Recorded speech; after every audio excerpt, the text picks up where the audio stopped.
दोस्तों नमस्कार। उत्साह के ऑनलाइन डिजिटल प्लेटफॉर्म पर आपका हार्दिक स्वागत। आप देख रहे हैं उत्साह का यूट्यूब चैनल। देखिए दोस्तों, आज अनुपात और समानुपात के बारे में हम पढ़ेंगे। देखिए, अनुपात और समानुपात में अनुपात और समानुपात यानी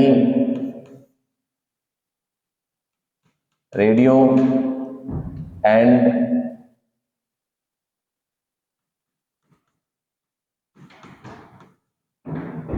प्रोपोर्शन।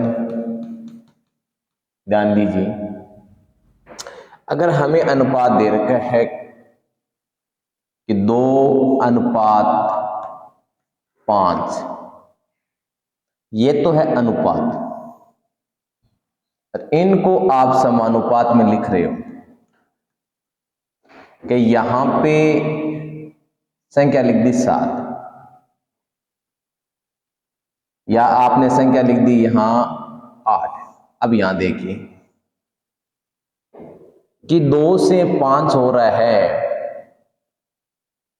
तो यहां कोई संख्या नहीं दे रखी है, ये मान कैसे कितना आएगा। तो आप इनको लिखने के लिए यहां इन संख्या को हम कह सकते हैं प्रथम, द्वितीय, तृतीय, चतुर्थ। क्या कह सकते हैं? प्रथम, द्वितीय, तृतीय और जो लास्ट का आएगा वो चतुर्थ। देखिए, ये अनुपात और बीच में दोनों चिन्ह लगे, ये समानुपात। यहां कोई संख्या नहीं दे रखी है, वो संख्या निकालनी है। तो दोस्तों, ये जो बाएं पद है और ये आपका मध्य पद है, यानी बाएं पदों का गुणनफल बराबर होता है मध्य पदों के गुणनफल के बराबर। तो आपको दे रखे है 2, बाएं पद है 2 और कोई संख्या नहीं दे रखी है x, और यहां 5 × 8, 5 × 8, तो 2 का इसमें भाग दे दो, यानी 2x बराबर ये 40 हो गया। तो x का मान यहां कितना आया? 20। कितना आया दोस्तों? 20।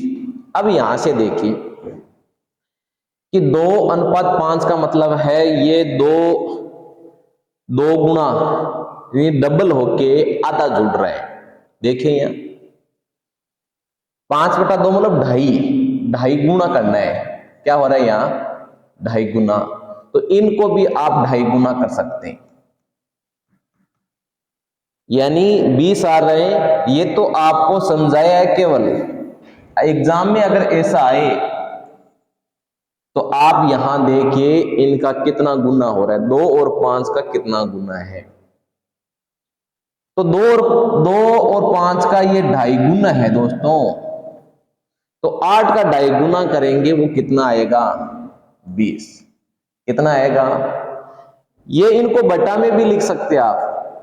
क्या लिख सकते हैं दोस्तों? बटा में भी लिख सकते हैं। कैसे? वो देखिए, अगर आपको A/B समानुपात C/D दे रखा है, A/B समानुपात C/D दे रखा है, तो आप इनको कैसे लिखेंगे? अभी आपको बताया था कि A/D बराबर B गुणा C होता है। बाएं पदों का गुणनफल बराबर मध्य पदों का गुणनफल।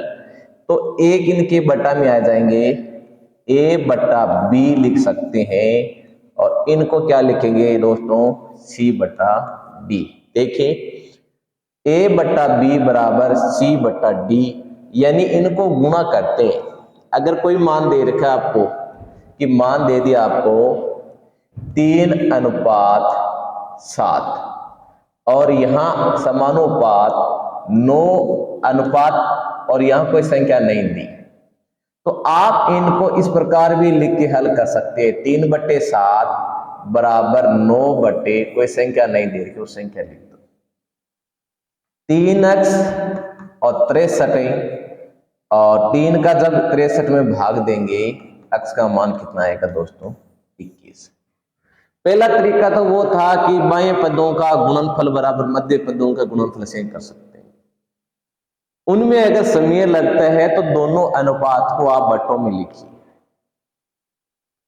फिर आप मान निकाल सकते हैं। तो ए गुना डी बी और बराबर बी गुना सी को भी आप ए बट्टा बी और सी बट्टा डी लिख सकते हैं, और ए अनुपात बी को ए बट्टा बी और सी अनुपात डी। सी अनुपात का मतलब बट्टा ही होता है।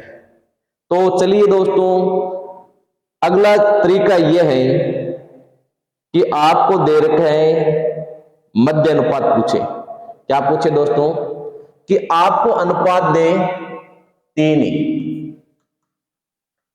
ऐसे 3 अनुपात दे और आपको पूछे मध्य अनुपात बताओ। मध्य यानी बीच का अनुपात बताओ। तो दोस्तों यहां क्या होता है, इस प्रकार लिखा होता है, मध्य अनुपात में दोनों चीज समान होती है। जब दोनों चीज समान होती है तो अभी आपको मैंने बताया था ए बट्टा बी बराबर इनको लिख सकते हैं बी बट्टे सी, यानी बी स्क्वायर बराबर ए गुना सी होता है। ये अगर इनका पूछे आपको कोई उदाहरण ले, यहां उदाहरण ये ले कि आपको दे रखा है यहां 5:7 और अनुपात, इन 3 अनुपात दे रखे हैं, यानी 5:7 और 7:8। तो आप क्या करेंगे, अगर आपको ये निकालना पूछे, यहां पे क्या हुआ, मध्य अनुपात निकालने का यानी बीच का हो गया, आपको 2 अनुपात दे, कितना अनुपात दे, 2 अनुपात दे कि भाई ये अनुपात 10 और 20 है, आप इनका मध्य अनुपाती बताओ। क्या बताओ, मध्य अनुपाती बताओ। तो आप क्या करेंगे, बीच का हमें नहीं दे रखा है, तो आप ये आपका प्रथम और चतुर्थ दे रखा है, तो आप क्या करेंगे, कोई संख्या मान लेंगे और 10 और 20 को क्या करेंगे, गुणा करेंगे। 10 और 20 को गुणा किया तो दोस्तों कितना आया, 200 आया, और b बराबर क्या हो जाएगा, √200। इनका मान आएगा 10√2। अगर आपको 3 अनुपात दे और पूछे 3 अनुपात दे पूछे मध्य अनुपात, तो फिर बी स्क्वायर बराबर 1 गुना सी। उस समय आपको यानी तृतीय अनुपात बीच का अनुपात आपको निकालना है। तो देखें अगर इस प्रकार का है तो बी स्क्वायर बराबर क्या होता है, 1 गुना सी। तो इस प्रकार आप अनुपात मध्य अनुपाती हो चाहे तृतीय मध्य अनुपाती को हम तृतीय अनुपाती भी कह सकते हैं। तो उस समय आपको अगर मध्य अनुपाती पूछेंगे तो अनुपात 2 दे रखे हुए मिलेंगे। कितने मिले दे रखे होंगे, मिलेंगे 2, क्योंकि बीच की राशि नहीं दे रखी है तो हम इनको गुणा करके हल ज्ञात कर सकते हैं। चलिए अगले क्वेश्चन की ओर। अब हम क्या करेंगे, आज की क्लास में जो पीछे के पेपरों में आए हुए क्वेश्चन है उनका अभ्यास करेंगे। देखिए दोस्तों कि पीछे के एग्जाम में किस प्रकार के क्वेश्चन है वो पूछे जाते हैं। अनुपात और समानुपात में पीछे के एग्जाम में पूछे गए पेपरों का आज अभ्यास करेंगे। उसी तरह वीडियो के अंत तक बने रहें। हमें सबसे पहले क्वेश्चन पूछा है 3 संख्याओं का योग दोस्तों 392 है। पहली और दूसरी संख्या का अनुपात 2:3 है तथा दूसरी और तीसरी संख्या का अनुपात 5:8 है। देखिए जब हमारे पास 2 अनुपात दे दे, ये भी आप तरीका सीखिए, अगर A/B दे रखे और फिर B/C दे रखे, तो दोस्तों क्या करिए, यहां कोई संख्या नहीं है तो यहां आगे B आएगा, यहां कोई संख्या नहीं है, यहां दोस्तों क्या है A/B और B/C, तो ये इधर B आ गया और ये इधर B आ गया। इस प्रकार आप कर सकते हैं। जैसे इस सवाल में देखिए आपको दिया 2:3, क्या दिया दोस्तों 2:3 दिया और बाद में अनुपात कौन सा दिया 5:8 दिया। तो देखो यहां कोई संख्या आगे नहीं है तो ये पहले वाले संख्या यहां लिख दो 3, इसमें यहां कोई संख्या नहीं है तो ये लिख दो 5। अब क्या करो, इनको गुणा कर दो आप, 10, 15 और 24, 10, 15, 24, 3 संख्याओं का योग दिया और प्रथम और दूसरा अनुपात, तो प्रथम और दूसरा, दूसरा और तीसरा दिया, तो पहली संख्या पूछिए, योग दिया, इसका मतलब है अनुपातों को जोड़ दो आप, 10, 15 और 24, इनको जोड़ेंगे दोस्तों तो हमारे पास 49 आएंगे। कितने आएंगे दोस्तों 49। तो ये सवाल में योग कितना दे रखे हैं, सवाल में योग दे रखा है 392, कितना दिया दोस्तों 392। तो इनको हल करिए आप, ये कितने से संख्या कट रही है 8 से कट रही है क्या, 9 72 7 32, ये 8 से कट रही है दोस्तों।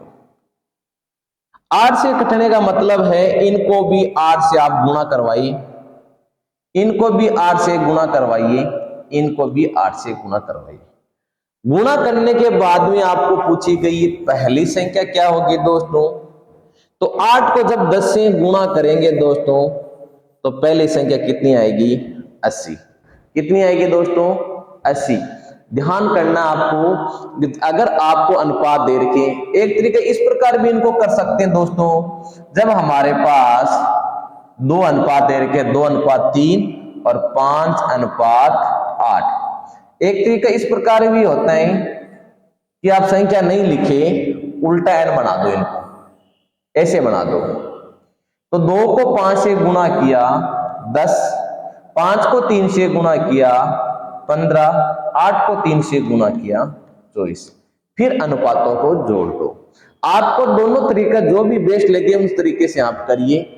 3 संख्या योग 392, पहली दूसरी संख्या का अनुपात दिए हैं, जब हमारे पास अलग अलग अनुपात दे रखे हैं उनको आप समान बनाएंगे।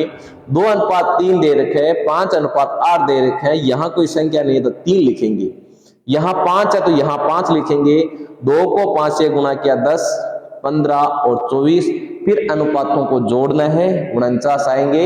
49 योग दे रखे है, परंतु सवाल में तो कह रहा कि योग 392 है, तो 49 को 392 से काटेंगे, 8 बार कटेगा, तो सारी संख्या को हम 8 से गुणा कर देंगे और पहली संख्या का मान पूछा है तो 8 को 10 से गुणा करेंगे दोस्तों 80 आएगा। आपका बी ऑप्शन बिल्कुल सही है, बी ऑप्शन बिल्कुल सही है। चलिए आगे की क्लास में देखिए, आगे की क्लास के अगला क्वेश्चन में देखिए आप कि तीन ऐसी संख्या प्रतीत करो। दोस्तों देखिए 3 ऐसी संख्या प्रतीत करनी है जिनका अनुपात 4 और 5 और 6 में हो, उनकी वर्गों का योगफल 1232 हो। देखिए दोस्तों राजस्थान पटवारी एग्जाम में पूछा गई 3 संख्या है, जब इस प्रकार अगर वर्ग की बात करें, ध्यान दीजिए आप, वर्ग की अगर बात करें तो इनकी जगह x होता है, यानी अनुपात का हमें पता नहीं है तो इस सारे संख्या में क्या होता है x होता है। इनका स्क्वायर करना है तो 16x स्क्वायर और 25x स्क्वायर और 36x स्क्वायर, इन सारे को जोड़ो आप और जोड़ेंगे तो 6 5 11 6 17, 4 2 6 एक साथ स्वतंत्र होता है, स्वतंत्र अक्ष स्क्वायर और बराबर 1232। अब ये कितने से कट रहा है वो देखो आप, ये कट रहे हैं 16 7 के 112, 112 11 123, यानी 16 से कट रहे हैं। तो आपका मान कितना आया दोस्तों? 16 के बराबर। तो यहां आपका मान आएगा 4। कितना आएगा? 4। अगर एग्जाम में ये क्वेश्चन आ जाए तो आप क्या करो, अभी चलो इनका पूरा निकाल के बाद में दूसरा तरीका बताते हैं कि इसका मान 4 आया। अब हमें कहा 3 ऐसी संख्या प्रतीत करो जिनका अनुपात, इनमें से कौन सी वो संख्या है। तो 4 को हम क्या करेंगे, 4 से गुणा करेंगे तो ये संख्या है 16, ये संख्या आएगी 20 और ये संख्या आएगी 24। 16 20 24 ये आएगी। अगर ऐसा क्वेश्चन एग्जाम में आ जाए तो आप क्या करो, 4 का स्क्वायर कर दो, 5 का स्क्वायर कर दो, 6 का स्क्वायर कर दो। तो ये 16 25 और 36 दोनों को जोड़ा, 16 25 36 दोनों को जोड़ा 77, और यहां आप समझ लेना किसी संख्या का स्क्वायर है। साथ में एक जगह आप लिख देना किसी संख्या का स्क्वायर है। ये कट रहे हैं 1232 दे रखे हैं, इनको आप सरल कर लेना। ये मान आएगा 16 और यहाँ जो मान आ जाएगा 4। ये अक्स बार बार लिखने की जरूरत नहीं है, आप शॉर्ट तरीके से भी कर सकते हैं। परंतु आपको ये ध्यान रखना होगा, यहाँ वर्ग दे रखा है तो स्क्वायर करेंगे और घन दे रखा है तो क्यूब करेंगे। ये बिल्कुल ध्यान रखेंगे। एक जगह आप लिख सकते हैं वर्ग दे रखे तो स्क्वायर कर देना, घन दे रखे तो क्यूब कर देना, तो आपकी संख्या 16 20 24 निकल के आ जाएगी। तो यहाँ मान कितना आया दोस्तों? 4 आया। तो 4 को हम बारी बारी सारी संख्या से गुणा कर देंगे। 4 से अगर गुणा करेंगे, 4 चौक 16, 4 पंजे 20, 6 चौक 24 निकाल सकते हैं। बहुत इजी तरीके से आप कर सकते हैं। ये तो मैंने आपको पूरा बताया कि इस प्रकार ये क्वेश्चन होता है, परंतु आपको सारे में अक्स नहीं लिखने, सारे में अक्स नहीं लिखने। आपको पहले वर्ग कर दो, फिर काट दो, फिर स्क्वायर का भाग दे दो, वर्गमूल कर दो। क्या कर दो? फिर सारी संख्या काटने के बाद इनका क्या कर दो, वर्ग नाम आए तो वर्गमूल कर दो, काटने के बाद में वर्गमूल करना है। तो चलिए अगले क्वेश्चन की ओर। अगला क्वेश्चन क्या है दोस्तों, समझिए। एक थैली, देखो इस प्रकार के क्वेश्चन है वो बहुत पूछे जाते हैं। तो एक थैली में कितने रुपए हैं? 5 रुपए, 2 रुपए और 1 रुपए के सिक्के हैं, और 4 और 5 और 6 के अनुपात में है। हमें थैली में कुल 216 रुपए दिए तो 5 रुपए सिक्के की संख्या ज्ञात करनी। देखिए सबसे पहले हमें सिक्के के जो क्रमश है 4 और 5 और 6 में, तो अगर जो सिक्के 4 अनुपात 5 अनुपात और 6 अनुपात में सिक्के हैं तो इन सिक्कों से रुपए कितने बनते हैं वो आप निकालिए। तो 4 5 6 के अनुपात में है और 4 अनुपात में है 5 रुपए वाला, ठीक है, और उनके बाद में है 2 रुपए वाला, ठीक, इनके बाद में 1 रुपए वाला। तो आप क्या करिए, यहां आपके पास रुपए कितने बन गए? आपके पास रुपए बन गए 20 रुपए, 10 रुपए, 6 रुपए, और कुल रुपए कितने हो गए जोड़ेंगे तो 20 10 और 6 36 हो जाएंगे। दोस्तों कितने रुपए हो गए? 36। परंतु ये तो कह रहा है कि कुल रुपए हमारे पास तो 216 है। इनको काटेंगे 6, कितने काटेंगे? 6। तो सिक्कों को भी 6 से गुणा करवा देना, सिक्कों को भी 6 से क्या करवा देना? गुणा। अब हमें क्या पूछा है दोस्तों? हमें पूछा है कि 5 रुपए के सिक्कों की कितनी संख्या है। तो आप बताइए 5 रुपए वाले सिक्कों की कितनी संख्या है दोस्तों? कितना आएगा? 5 रुपए वाले सिक्कों की संख्या कौन सा है? 5 रुपए वाला। ये तो 2 रुपए वाला या 5 रुपए वाला ये है 24। 5 रुपए वाला तो है, ये तो 5 सिक्के हैं, 5 रुपए वाले 24 और 2 रुपए वाले 30 और ये है 36। तो आपको कौन सा पूछा है? 5 रुपए वाला सिक्का पूछा है, तो आपका आंसर आएगा 24। कौन सा आएगा? ये आप थोड़ा ध्यान कर लेना कि सवाल में 5 रुपए वाले सिक्के की बात कर रहा है या 2 रुपए वाले सिक्के की बात कर रहा है या 1 रुपए वाले सिक्के की बात कर रहे हैं। तो 5 वाले सिक्के की बात कर रहे हैं तो हमारा कौन सा आंसर आएगा? चॉइस आएगा सी ऑप्शन बिल्कुल सही है। तो इस प्रकार आप क्वेश्चनों का हल आसान तरीके से कर सकते हैं। और अगर आप अभी तक मैथ की अगर टेस्ट सीरीज ज्वाइन नहीं की है तो आप उत्साह के ऐप पर जाइए और निःशुल्क एक मैथ की टेस्ट सीरीज चालू कर दी गई है, उनको आप ज्वाइन करिए। वहां पर आपको क्वेश्चन दे रखे होंगे, उनका अभ्यास करना, जो भी आपको अगर समस्या आ रही है उनका वीडियो सॉल्यूशन देखिए। चलिए अगले क्वेश्चन की ओर। अगला क्वेश्चन है दोस्तों, यदि देखिए x प्लस वाई अनुपात y plus Z, z plus x 2:3:4 और तीनों का योग दे रखे हैं x plus Y plus Z बराबर 27। अगर ऐसा क्वेश्चन है उनको कैसे करेंगे? देखिए हमें दिया x प्लस वाई, मैं आपको पूर्णतः मान कैसे निकालते हैं वो आपको निकालना बता देता हूं, फिर आप ऑप्शन से भी कर सकते हैं इनको। x प्लस वाई अनुपात y प्लस जेड जिनका मान दे रखा है 2 और 3।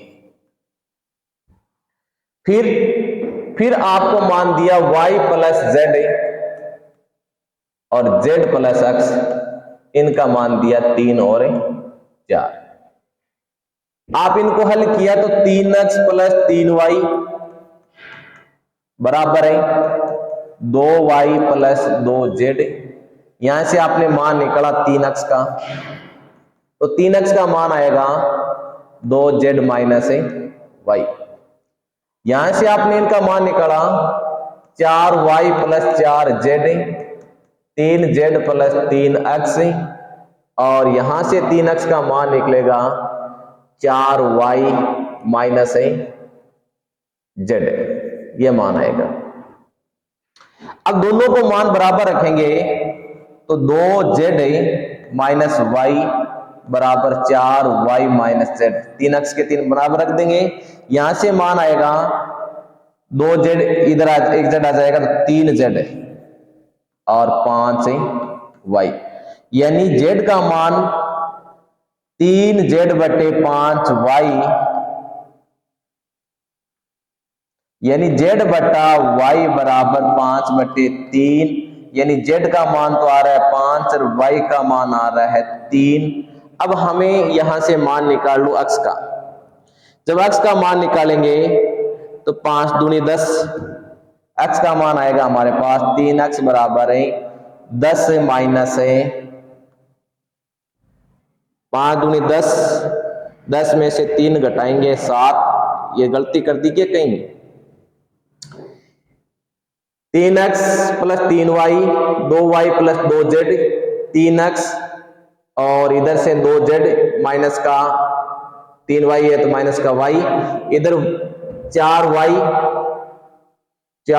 प्लस 4z और 3z और 3x, और इधर से 3x इसको छोड़ा, 3z इधर है तो माइनस प्लस का z, ये प्लस का z और 4y, ये प्लस का आएगा और ये प्लस का आएगा तो यहां से मान आएगा y का 5y, z का 1 आएगा, ये केवल z आएगा।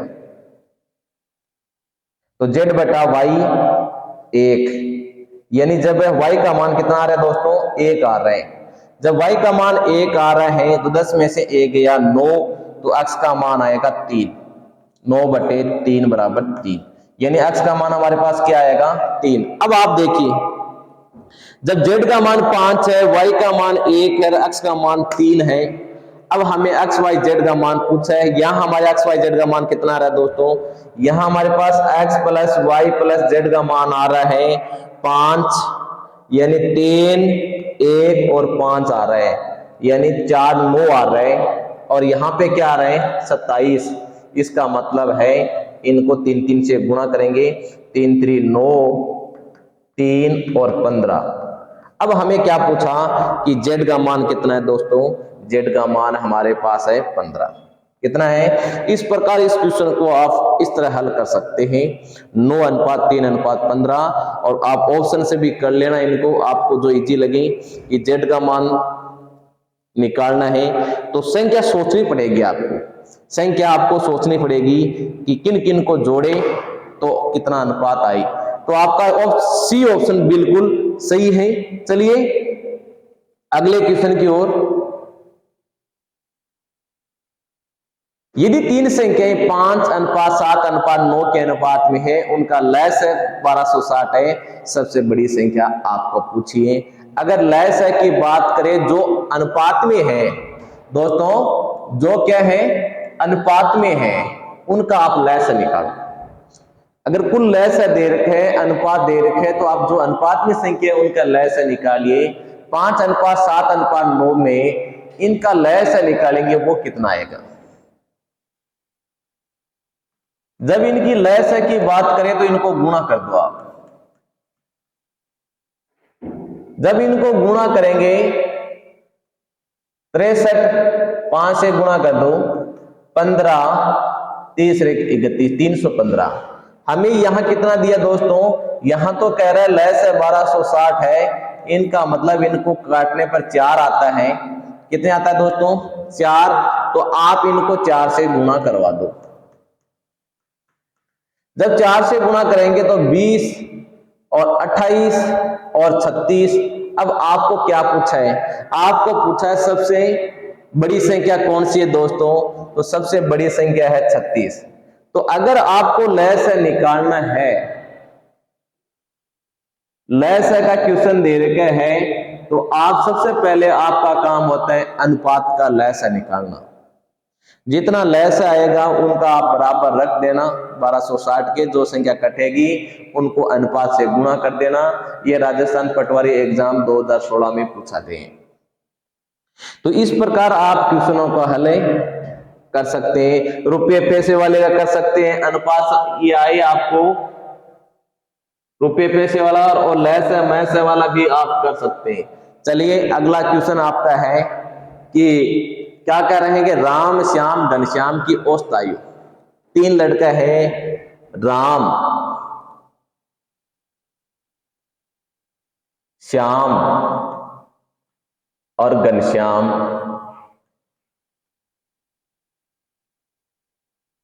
तीनों की औसत आयु है 20 वर्ष।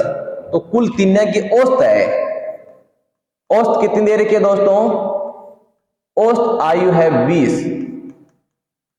तो कुल दोस्तों कितनी होगी, कुल आयु होगी 60। कुल आयु होगी 20 × 3 यानी 60 वर्ष।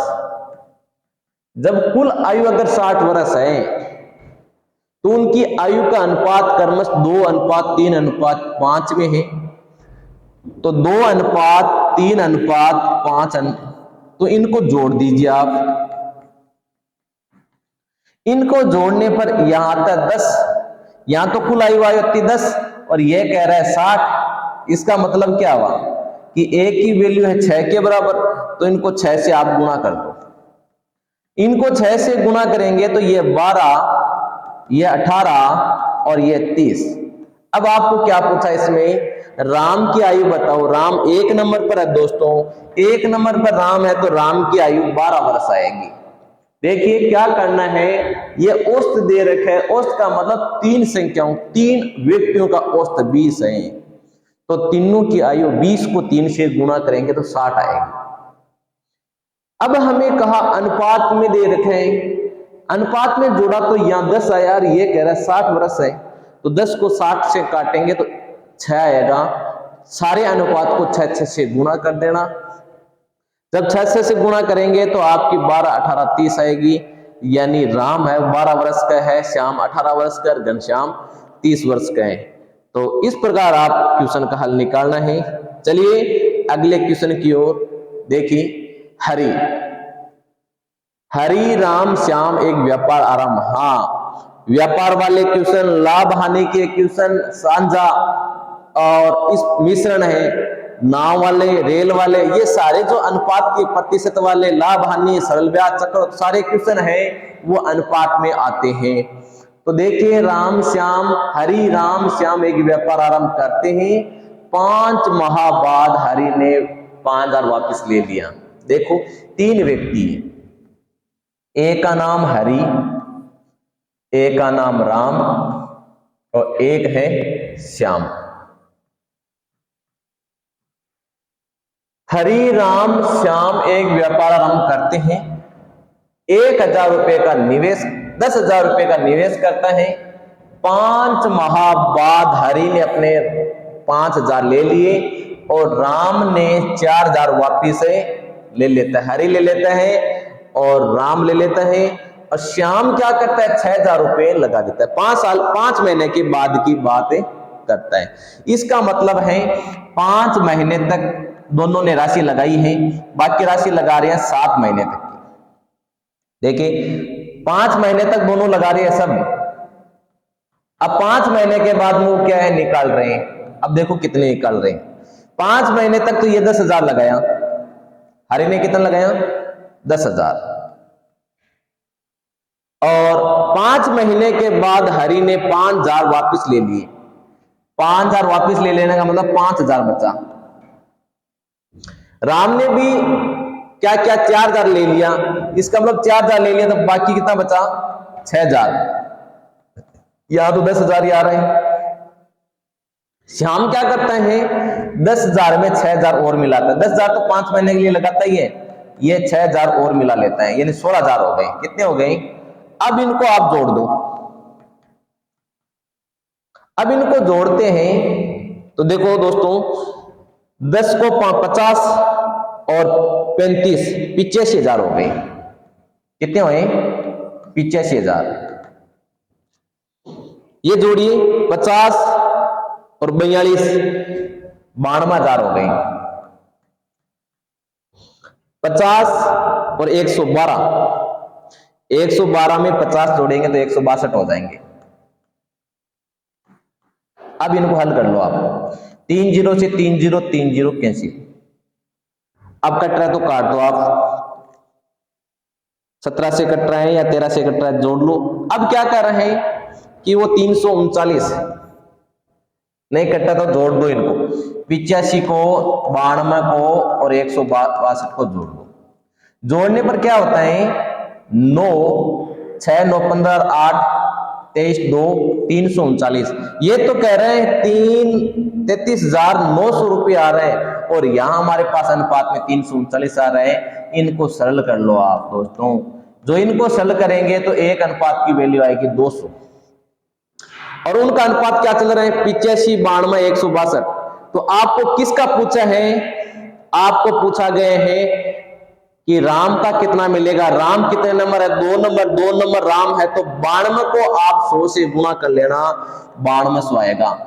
92 को जब 100 से गुणा करेंगे दोस्तों तो 9200 आएगा। आपका कौन सा सही है, सी ऑप्शन बिल्कुल सही है। चलिए आप अगले क्वेश्चन की ओर। अगला क्वेश्चन है दोस्तों, क्या सचिन अनिल अंकुर 3 व्यक्ति, कौन है, 3। सचिन है, अनिल है और अंकुर, ये क्या करते हैं, एक व्यापार आरंभ करते हैं।